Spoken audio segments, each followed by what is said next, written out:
Doctor साहब ये बताइएगा, ये जो सूरत हाल इस वक्त बन रही है, इस पर हुकूमत क्या एक्शन लेने जा रही है, क्योंकि ये बहुत बड़े पैमाने पर तबाही है। देखिए बात ये है कि वज़ीर-ए-आज़म शहबाज शरीफ साहब मुकम्मल तौर पे एनडीएमए के साथ राब्ते में हैं। अभी चेयरमैन एनडीएमए से उनकी टेलीफ़ोन पर बात हुई, जिसके बाद उन्होंने जो है वो हम्म। हिदायत जारी की हैं कि सूरत-ए-हाल से निपटने के लिए तमाम तर वसाइल बरूए-कार लाए जाएँ। गवर्नमेंट को, पीडीए, केपी को, एजेके को मुकम्मल तौर पे जो है वो रिलीफ़ एंड रेस्क्यू ऑपरेशंस के अंदर इमदाद फराहम की जाए और इसमें कोई कसर ना छोड़ी जाए। और इस हवाले से ऑलरेडी पीएम साहब के 2-3 दौरे हो चुके नेशनल डिज़ास्टर मैनेजमेंट अथॉरिटी के कमांड एंड कंट्रोल सेंटर के, जिसके अंदर वो ऑलरेडी इसमें अर्ली वार्निंग सिस्टम के तहत और बाकी कोऑर्डिनेशन के तहत जो है वो हिदायत दे चुके थे। तो अब इसको मज़ीद फ़ाल करने के हवाले से और जो एक इंसानी अलमिया दरपेश है, इसको इससे निपटने के लिए तमाम इदारे काम कर रहे हैं। पाक फ़ौज हो, पुलिस हो, मकामी इंतज़ामिया हो, फेडरल गवर्नमेंट हो, प्रोविंशियल गवर्नमेंट हो, पीडीएमएस हो। तो सूरत-ए-हाल से आगाही जो है वो वज़ीर-ए-आज़म साहब को भी हासिल है। एक खसूसी सेल भी कायम किया गया है आज से चंद दिन पहले पीएम हाउस के अंदर। वो भी सूरत-ए-हाल से आगाह रखे हुए है और ये डेथ टोल जिस तरह बढ़ रहा है और जो लापता अफराद हैं उनकी तादाद भी 40 से ऊपर है। तो इस हवाले से तमाम कोऑर्डिनेशन जो है प्रोविंशियल गवर्नमेंट के साथ की जा रही है और उनको तमाम तर जो भी उनको इमदाद चाहिए होगी, वो फेडरल गवर्नमेंट की तरफ से प्रोवाइड की जाएगी। वज़ीर-ए-आज़म ने इस पर बिल्कुल जो है वो क्लियर कट हिदायत जारी फरमा दी। अच्छा, ठीक है। हमें फराज मुगल साहब ने ज्वाइन किया है, आप तर्जमान हैं वज़ीर आला खैबर पख्तूनख्वा। सर आपका बहुत बहुत शुक्रिया। मुगल साहब, खैबर पख्तूनख्वा बहुत ज़्यादा मुतासर हो रहा है और हम ये देख रहे हैं कि ठीक है, वहाँ पे इमदादी सरगर्मियाँ भी जारी हैं, लेकिन क्या हुकूमत आगाह थी कि इस तरह का मौसम हो सकता है? क्योंकि डेफिनेटली मेट डिपार्टमेंट से कोऑर्डिनेशन तो रहती है। क्या इस तरह की बारिशों से, इस तरह के वेदर से, इस तरह के क्लाइमेट चेंज से नबर्द आज़मा होने के लिए किसी पहले तैयारी की कोई पेशगी इत्तलात थी? जी, खैबर पख्तूनख्वा हुकूमत ने सानिया सवात के बाद जो है वो तमाम तर तैयारियां कर रखी थी। यहाँ पे दरिया और नदी नालों के साथ जितने भी तजावज़ात थे गैर कानूनी, उन पर उनको मुकम्मल हटाने के लिए जो है ऑपरेशन भी जारी था और पूरे खैबर पख्तूनख्वा में बिला तफरीक ऑपरेशन जारी था। और इसके साथ साथ मैं ये भी आपको बताऊं कि खैबर पख्तूनख्वा ने रेस्क्यू 1122 के जितनी भी नदियाँ नाली थी उनके साथ स्पेशल यूनिट रेस्क्यू 1122 के बनाए हुए थे। और इसके अलावा खैबर पख्तूनख्वा हुकूमत ने ड्रोन भी खरीदे हुए थे जिनसे 120 केजी तक वो वेट उठा सकते थे, जिनको 120 केजी तक लोगों को भी हम उसमें मुतासरा लोगों को भी ले जा सकते थे महफूज मकामात की जानिब। और 120 और 30 केजी के भी ड्रोन थे जो लाइफ जैकेट हम उन तक पहुंचा सकते थे। तमाम तर इंतजाम जो है खैबर पख्तूनख्वा हुकूमत ने की थी। और कई माह पहले वज़ीर आला खैबर पख्तूनख्वा ने अपने ज़ाती हेलीकॉप्टर जो थे, जो पिछले अदवार में वज़ीर आला के ज़ेर इस्तेमाल होते थे, वो रेस्क्यू 1122 को वक्फ किए गए थे कि ऐसे अगर खुदा खुशगवार वाक़या होता है तो वो उनको जो है वो मुकम्मल तौर पर रिलीफ दे सके। इसके अलावा 24 घंटों के अंदर जो है खैबर पख्तूनख्वा में अमवात जो हो चुकी हैं वो 146 अफराद जान बहक है, जबकि 15 जख्मी हैं। जान बहक अफराद में 126 मर्द, 8 खवातीन और 12 बच्चे शामिल है, जबकि जख्मियों में 12 मर्द, 2 खवातीन और 1 बच्चा शामिल है। इसके अलावा जो है 35 घरों को नुकसान पहुंचा है, जिसमें 28 घरों को जुज़ी और 7 घरों को मुनद्दम हुए हैं। यह 7 सूबे के मुख्तलिफ अजलास सवात, बुनीर, बाजवड़, तोरगढ़, दीर, अपर, लोअर, मानसेरा, शांगला, बटग्राम में आए हैं। इसके साथ साथ आपको ये बताऊं कि हमारे जो हेलीकॉप्टर में 5 अफराद जो है वो शहीद हुए, जबकि आपको साथ वफाकी हुकूमत की हमेशा यहाँ पे अभी बात कर रहे थे कि यूनिट बनाए गए। वफाकी हुकूमत जब भी ऐसा नाखुशगवार वाक़या हुआ है खैबर पख्तूनख्वा में, तो वफाकी हुकूमत में हमेशा हमारे खैबर पख्तूनख्वा की आवाम के साथ सौतेली माँ जैसा सलूक रखा है। और साथ में आपको ये बताऊं कि वफाकी हुकूमत अब भी अपनी सियासत को चमकाने के लिए ये बातें कर रही है कि खैबर पख्तूनख्वा की हुकूमत ने ये कर दिया, वो कई इस मुश्किल हालात में भी इनको अपनी सियासत चमकाने के लिए लगी हुई है और अपनी सियासत को चमका रहे हैं। और ये नहीं देखा जा रहा कि खैबर पख्तूनख्वा के लोग खैबर पख्तूनख्वा की आवाम क्या कर रही है, क्या नहीं कर, किस मुश्किलात का सामना उनको पड़ रहा है। और ये एक डिस्ट्रिक्ट नहीं है, ये कई डिस्ट्रिक्ट है, लाखों की लोग हैं, उनको इस वक्त अच्छा, वैसे यही सवाल है कि ये 2500 से हुआ ज्यादा क्यों? लोगों मतलब इस को तरह हमने का महफूज मकामात जो तक पहुंचा एक दिया है।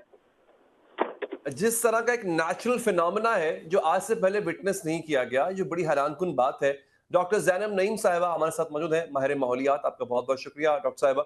डॉक्टर साहिबा, एक ही वक्त में इस तरह से क्लाउड बर्स्ट होना, ये बड़ा अजीबो-गरीब लगता है। क्या वजूहात हो सकती हैं इस बड़े डिफरेंट फिनोमेना की? और फिर हम देख रहे हैं कि बारिशें वो भी बहुत ज्यादा हो रही हैं, आजाद कश्मीर में भी और खैबर पख्तूनख्वा में भी। What can be the reason? और फिर इसका किया क्या जा सकता है इसको ठीक करने के लिए, या कम से कम इससे प्रिपेयर्ड रहने के लिए क्या किया जा सकता है? जी, सबसे पहली बात कि ये अजीबो-गरीब लगना नहीं चाहिए, क्योंकि ये ऐसा कुछ नहीं है जिसका पहले बताया नहीं गया था। साइंटिस्ट कब से वार्न कर रहे हैं। इस साल स्प्रिंग में भी वार्निंग आई थी। यूरोपियन कमीशन का वेदर सैटेलाइट डेटा था जिसपे बताया गया था कि नॉर्थ में मामूल से ज़्यादा बारिशें एक्सपेक्टेड हैं और मानसून पहले स्टार्ट हो जाएगी। तो ये तो क्लाइमेट चेंज है और इसका हमें काफ़ी अरसे से पता है कि ये होगा, लेकिन तबाहियाँ वहाँ ज़्यादा आएँगी जहाँ प्रिपरेशन नहीं होगी। देखिए, अभी तो रेस्क्यू के लिए आप जो मर्ज़ी कर लें, अभी तो डिज़ास्टर आया हुआ है तो ये कर लिया, वो कर लिया। लेकिन पहले से जब आपको मालूम होता है कि यहाँ आने वाला है, तो वहाँ फॉरेस्ट गवर्नेंस, डिफॉरेस्टेशन को, दरख्तों की कटाई को रोकें। वहाँ पे फ्लड प्लेन्स के ऊपर एनक्रोचमेंट्स और कंस्ट्रक्शन होने से रोकें। ये सब मामूलात जो हैं, ये आपको पहले करने होते हैं, ये प्रिपेयर्डनेस होती है। लेकिन मेरे ख्याल से हमारा इसमें प्रायोरिटी नहीं है प्रिपेयर्डनेस, डिज़ास्टर प्रिपेयर्डनेस पे, क्योंकि हम तो बजट उसमें से भी स्लैश कर चुके हुए हैं। तो जहाँ प्रिपेयर्डनेस आपकी प्रायोरिटी होती है, वहाँ सबकी कोऑर्डिनेशन बिफोर हैंड होती है। ये पॉलिटिसाइज़ नहीं होना चाहिए। ये डिज़ास्टर है जिसका इस साल ही नहीं आ रहा, ये अगले साल भी एक्सपेक्ट करें आप, क्योंकि ये तबाही अब बढ़ेगी। अगर हमने ना प्रिपेयर किया तो मज़ीद हम तबाह हो सकते हैं इससे। अच्छा, और ऐसा हो क्यों रहा है डॉक्टर साहबा? क्या ये क्लाइमेट चेंज ही इसकी वजह है? देखिए, ये जो क्लाउड बर्स्ट है ना, ये क्लाइमेट चेंज की वजह से, क्योंकि जब हवा, आपको पता है कि नॉर्थ में इस दफा टेम्परेचर 7 से 9 डिग्री का फर्क आया है, बढ़ा है टेम्परेचर दिन और रात दोनों का। तो एकदम इतना टेम्परेचर बढ़ा जिसकी वजह से पहाड़ों पे बर्फ एकदम पिघलना शुरू हो गई। जाहिर है, फिर जब क्लाउड बर्स्ट होता है, क्लाउड बर्स्ट का ऐसा फिनोमेना है कि जब गर्म हवा एकदम से ऊपर होती है तो वहां ठंडी से वो मिलती है और एकदम बादल फट जाते हैं। तो ये क्लाउड बर्स्ट क्लाइमेट चेंज की वजह से। लेकिन सैलाबी रेले जो एकदम तेजी से पहाड़ों से नीचे आ रहे हैं, उसकी वजह ये कि पहाड़ पे जंगलात छोड़े ही नहीं, पहाड़ गंजे हो चुके हैं, तो उधर बैरियर ही नहीं है नेचुरल आपका, तो वो तो तेजी से नीचे आएंगे। फिर नीचे दरियाओं पे उसका रास्ता आपने काट दिया है कंस्ट्रक्शन करके, इंफ्रास्ट्रक्चर 3-3 स्टोरी के आपने वहां पे कंस्ट्रक्शन कर दी। तो फिर वहां पे ये वाला डिजास्टर हमारी वजह से। Cloud burst is due to climate change. अच्छा, बिल्कुल ठीक है। मैं अतातार साहब, सर ये बताइएगा, जितने इकदामात आपने बताए हैं ये सब एड हॉक इकदामात लगते हैं। क्या कोई ऐसा लॉन्ग टर्म मंसूबा है, जैसा कि अभी डॉक्टर साहब भी कह रही थी कि लॉन्ग टर्म मंसूबे होने चाहिए, जैसे सूबाई हुकूमत से मिलकर आप क्लाइमेट चैलेंज या क्लाइमेट चेंज का जो चैलेंज है उसका मुकाबला कर सकें? देखिए, बात ये है कि ये क्लाइमेट चेंज का आपको पता है कि पाकिस्तान सिर्फ 2% कंट्रीब्यूट करता है कार्बन एमिशंस दुनिया में ग्लोबली, और दुनिया के टॉप 10 मुल्कों के अंदर है जो इसके डेवास्टेटिंग इफेक्ट्स को सफर करते हैं या जो इसके नतायज जिनको सामना करना पड़ता है।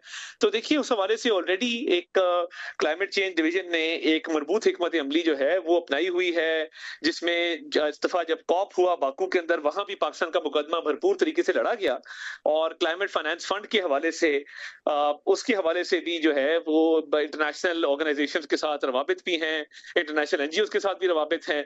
तो लॉन्ग टर्म स्ट्रेटजी तो इसकी मौजूद है। अभी फिलहाल जो हम एक ट्रेजेडी को फेस कर रहे हैं, उससे निपटने के लिए तमाम कोऑर्डिनेशन जो है वो जारी है, और कोशिश है कि जितनी इंसानी जानें बचाई जा सकें और जिस तरीके से भी इस रिलीफ एफर्ट में जो है वो हिस्सा लिया जा सके, वो हुकूमत मुकम्मल तौर पर।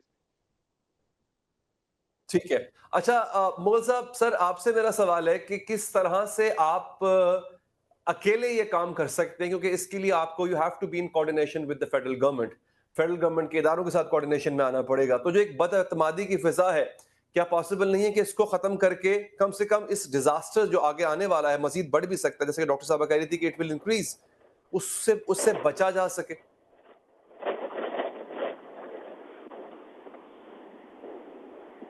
हेलो। जी जी, मुगल साहब, आप मेरा सवाल सुन पाए सर? नहीं, आवाज आपकी कट गई थी, दोबारा रिपीट कीजिएगा। अच्छा, सवाल मेरा ये है कि जैसे कि डॉक्टर साहब ने भी कहा कि इट विल इंक्रीज, वक्त के साथ साथ ये बढ़ेगा। सूबाई हुकूमत शायद अकेले इस पे काबू ना पा सके, you have to come into coordination with the federal government. तो क्या उस बदअतमादी को कम करके, सियासत को एक साइड पे रखकर, क्या फिलहाल सिर्फ सूबे के लिए या सूबे की आवाम के लिए क्या ये एतमाद का फुकदान जो है उसको उस ब्रिज गैप को ब्रिज करके एक पेस पे बैठ के एक जगह पे बैठ के आप कोई कोऑर्डिनेशन नहीं कर सकते आप और फेडरल गवर्नमेंट ताकि इससे जूझा जा सके?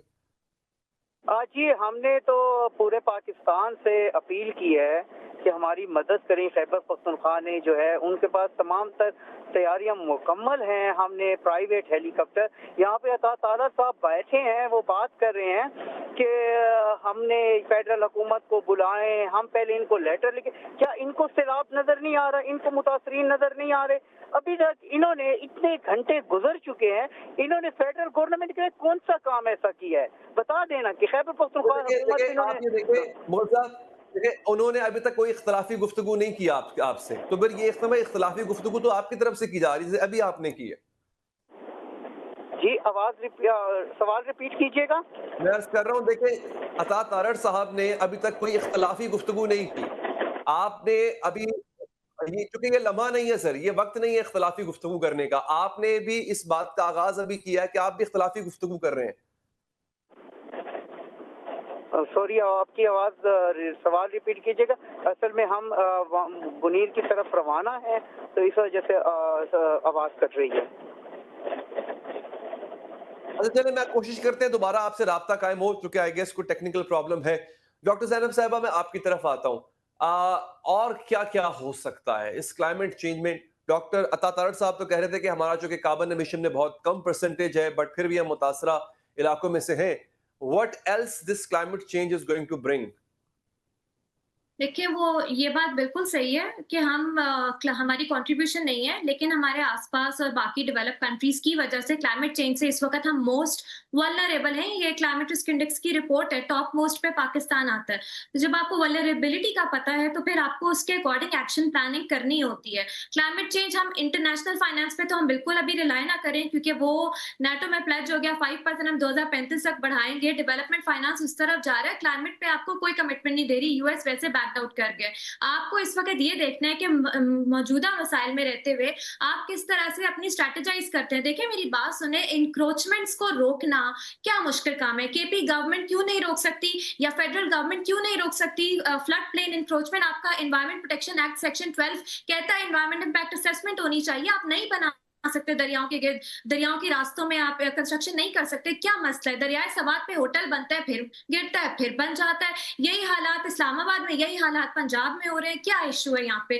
फॉरेस्टेशन, हम कैंपेन लॉन्च करते हैं, हमें यही नहीं पता कौन सा दरख्त किस जगह लगाना चाहिए, कम्युनिटीज को कैसे एंगेज करना चाहिए। गिलगित बल्तिस्तान में क्या हुआ? अर्ली वार्निंग सिस्टम फेल क्यों हुए? क्योंकि जो अर्ली वार्निंग सिस्टम वहां लगे थे उसमें कम्युनिटीज को ही नहीं शामिल किया गया। देखिए, वहां के रिहायशियों को पता है कि सैलाबी रेला कहाँ से आ सकता है, कहाँ पे सेफ जगह कहाँ पे है। जब आप उनको शामिल नहीं करेंगे, उनका लोकल विजडम नहीं डालेंगे, तो क्या बनेगा? प्राइवेट सेक्टर को एंगेज करें, उनको बताएं कि आपको किस तरह सीएसआर बजट आप लगा सकते हैं, क्लाइमेट एक्शन कैसे स्ट्रेंथन कर सकते हैं। डिस्ट्रिक्ट लेवल अडेप्टेशन प्लानिंग लेकर आए, क्लाइमेट अडेप्टेशन प्लान लेकर आए, दरख्तों की कटाई रोके, रिजर्व फॉरेस्ट से फॉरेस्ट एक्ट का निफाज करें। ये क्या मुश्किलात है? ये तो आपको गवर्नमेंट ने खुद करनी है, ये तो कोई बाहर वाला आके नहीं करेगा। मैस अवेयरनेस क्रिएट करें, टूरिस्ट को जाने से रोकें जब सैलाबी सूरत हाल होती है। वार्निंग्स नेशनल लेवल पे वार्निंग होनी चाहिए। ये क्लाइमेट इमरजेंसी को नाफिज करें अपने मुल्क में। ये किसी एक सूबे का मसला नहीं है, ये पूरे पाकिस्तान का मसला है। साइंटिस्ट को ऑनबोर्ड करें। आप लोग सिर्फ पॉलिसी मेकर्स इसको रिजॉल्व नहीं कर सकते।